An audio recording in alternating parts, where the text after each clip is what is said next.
Good day, my name is Sky, and I appreciate you spending some study time with me. I'm here to help you make money in online poker by teaching you key strategies and getting you to take action.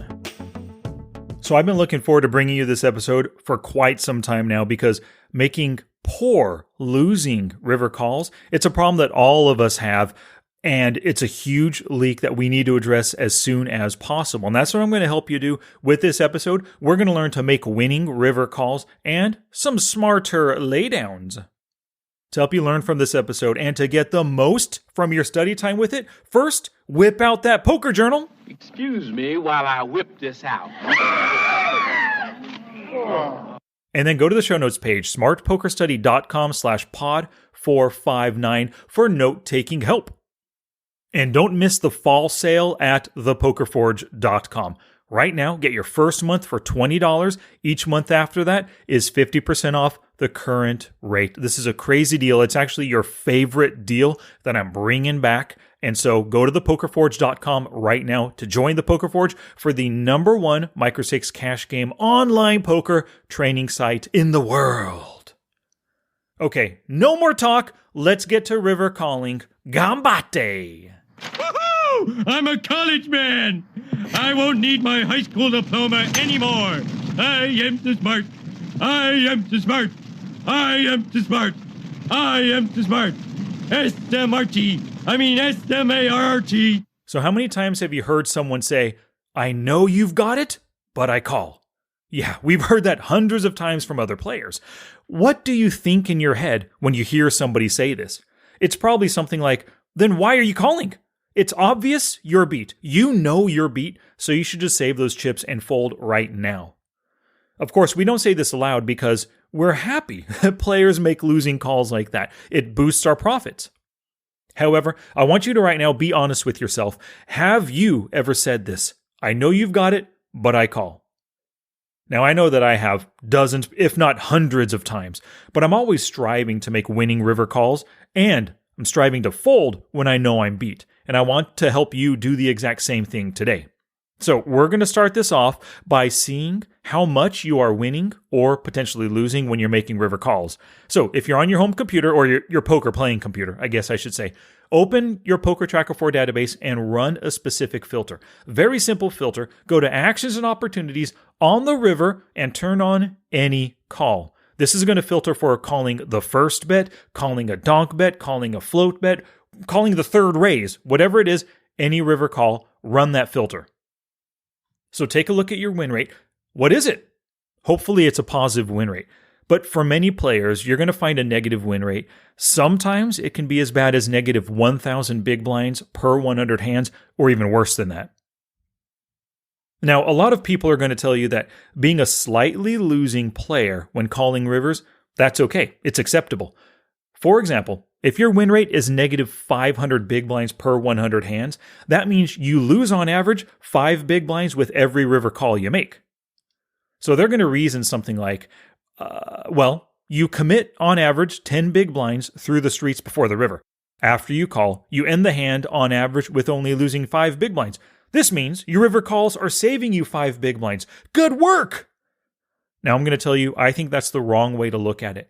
Your decision to call should lead to winning the hand most of the time, giving you a positive win rate.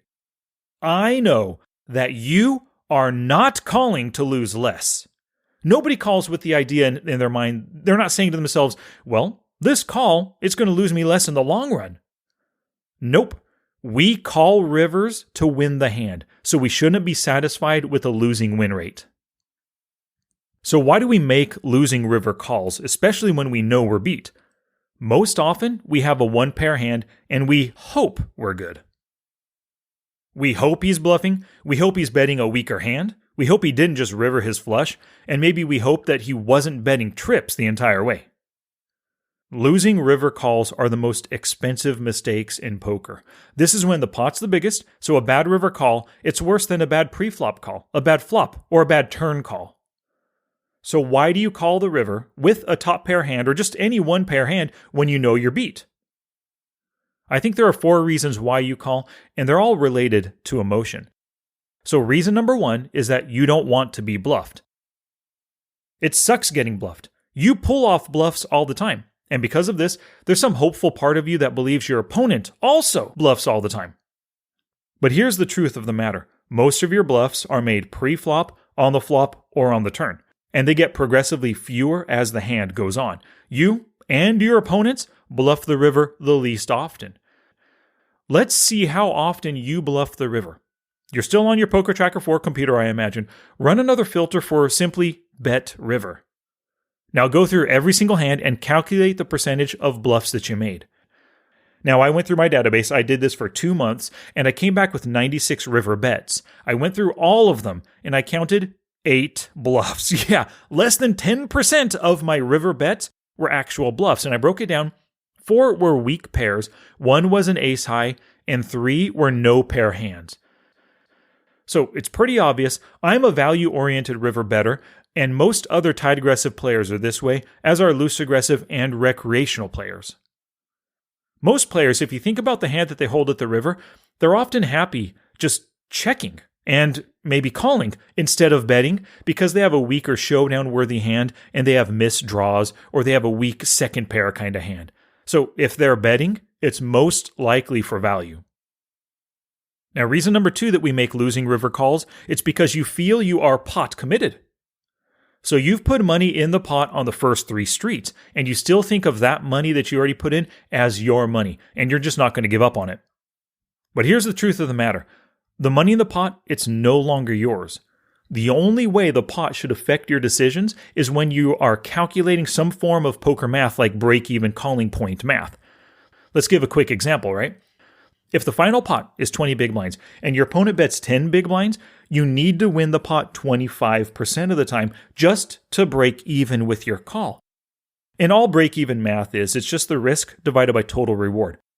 The pot is 20, he bets 10, you're going to call 10, that's a total reward of 40 big blinds. Your 10 big blind call divided by the 40 big blind pot is 25%. So you got to ask yourself, are they bluffing 25% of the time? Are you winning at least 25% of the time? Now, folding does not make you a weaker player, but calling when you know you're beat does. There's no such thing as pot committed when you know you're beat. If you can save 10 big blinds by not making a losing river call, that money stays in your bankroll, and a big blind saved is a big blind earned. Now, the third reason why we make losing river calls is because you just cannot accept that your hand is no longer good. So sometimes that one pair hand, it just feels so strong that it blinds you to the fact that it can still lose. Maybe you hit top pair, top kicker, ace, king on an ace high board, and you think to yourself, whoa, bingo, I'm going to win a huge pot right here. So you bet the flop and the turn, and when your opponent comes out firing on the river, you rationalize that your hand, it just can't be beat. You hit top pair, top kicker. How can you have something better? But here's the thing. His bet is telling you that you're probably beat. And the truth of the matter is, the hand is not over and you haven't won until the pot is pushed your way. So it doesn't matter if you flop top pair, top kicker, a set, or even a flush. Try not to let potential future winnings blind you to your opponent's actions and stop you from making good decisions right now. No hand is worthy of an automatic river call, not even top pair, top kicker on a ton of boards, nor even like a small flush on a 3 flush board. You always have to give it thought. So when they bet, ask yourself, poker's ultimate question, what's he doing this with? Now the answer to that question is going to guide your decision. And if you can't logically answer it like, oh, I don't know what he's doing this with, then folding is probably the best response. All right, and the fourth reason we make losing river calls, it's because you want to validate your read. So sometimes you say to yourself, if I call and I'm wrong, hey, at least I get to see what they have and I can learn from it. Now this is why the old saying, curiosity killed the cat, it's so accurate. Here's the truth of the matter. If your opponents are like me, and a lot of them are, where they bet 90% of the time with hands that beat one pair, then you are making an automatic losing call. Most of the time, they're betting hands that they believe will win. That means it's like 2 pair, or even better on dry boards, and straights are better on wet boards. And you've probably called to validate your read dozens or even hundreds of times, so it's been validated over and over again. So when are you going to finally get this through your thick skull? It's been validated dozens or hundreds of times. Stop validating and start folding when you know you're beat. Let me break in with a quick offer right now. ThePokerForge.com fall sale is going on. This is actually your favorite Poker Forge deal. When I've offered this in the past, the most people join and the most people continue month after month afterwards. So $20 for your first month, 50% off, or $34 per month after that. Cancel at any time. Join and you can kick the tires on everything in the Poker Forge because from day one, you have access to all 9 masterclass courses. So please head to the show notes page or just go to thepokerforge.com right now to take me up on this fall offer, and I'm looking forward to being your coach. So I want to help you work to make winning river calls and fold more often. There's 2 aspects of this. First, we're going to talk about in-game work while you're playing, and then study work as well. So for in-game work, here's the first part. You are in the hand and you're facing a river bet. The first thing, I already mentioned this, is poker's ultimate question. What's he doing this with? That should pop into your mind, boom, right away. In fact, write it down on a little sticky note, put it on your computer right now. What's he doing this with? Now, you should have actually been asking and answering this question through every single street. If you have been, your answer on the river to that question will be more precise and accurate because you've been assigning a range and then narrowing it already through the streets. And then you want to let your answer guide your response to their better raise. When you're calling a river bet, it's because you believe your hand can win. So it's critical that you can name worse hands in his river betting range before you click call. Now, this is why I love this second question. Is he betting the best hand I beat? For example, we talked about this before. You hold ace-king on a rainbow ace-high board. You flop top pair top kicker, and your opponent called the flop in the turn. The river card is a blank, so it doesn't complete a straight nor a flush, but he comes out firing 2/3 pot. So is he betting the best hand I beat? Is he betting ace-queen? Now, if you believe he can, and maybe even some worse hands like ace-jack and ace-10, then calling is probably a good play. And oftentimes, we hope our opponent has a busted bluff, but don't be too quick to put them on a busted draw river bluff. Here's a third question you can ask yourself. Does he have busted draws he can bluff? You want to make your bluff reads based on player type, so loose aggressive and tight aggressive players, they can absolutely bluff more often. And it helps if you've seen them bluff a river in the past. Now, with those 3 questions I just gave you, if you can't come up with a good answer to any of those questions, then just fold the hand. But tag the hand so you can review it later. And then here's a great tip. I want you to tag every losing river call with a new tag. Make this in Poker Tracker 4 right now. Name the tag losing river call. Tag those losing river calls and then review them later to see if you actually made a mistaken call. Now, the second bit of in-game work you can do is when you're not involved in the hand. You're not involved, you folded your hand pre-flop, but you get to the river, or they get to the river, you see a river bet. Now imagine that you held top pair and you were the one facing that bet. So ask and answer those 3 questions and decide what you would do if you were in their shoes. Now, because you're not involved, you just have no pressure, no time pressure, no monetary pressure on your mind so that you can think clearly and come up with valid answers to the questions. Putting in the river calling reps like this, even when you're not involved, that's going to strengthen your poker brain. All right, let's talk about your study work now. So the first, I want you to calculate how often you bluff the river. And I talked about this before, just filtering for river bets made, counting up the number of bluffs.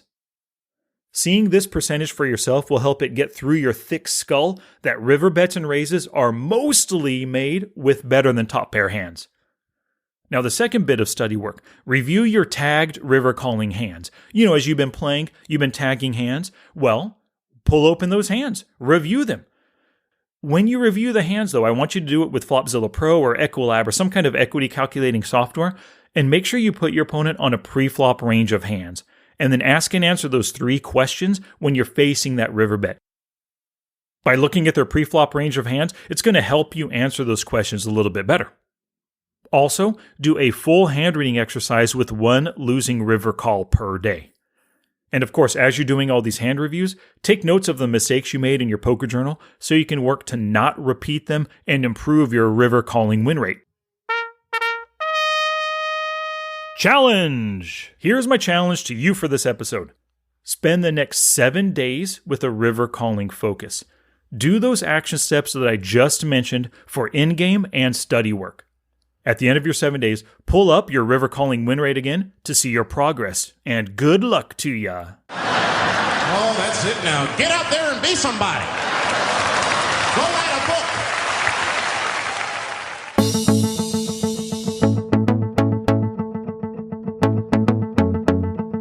Thank you so much for listening. Once again, please go to the show notes page, smartpokerstudy.com/pod459 to help you take notes. And while you're there, there's a banner for joining the Poker Forge with this special $20 first month offer. October is my favorite month, it has my favorite holiday Halloween, and is part of my favorite season, the fall. So I'm offering you your favorite deal for Poker Forge membership. This is the deal that gets the most people to sign up and for the most people to continue month after month. $20 first month, 50% off each additional month. Go to thepokerforge.com right now to sign up or click the banner in this episode's show notes page. Until next time, take action both on and off the felt to become the player that you want to be.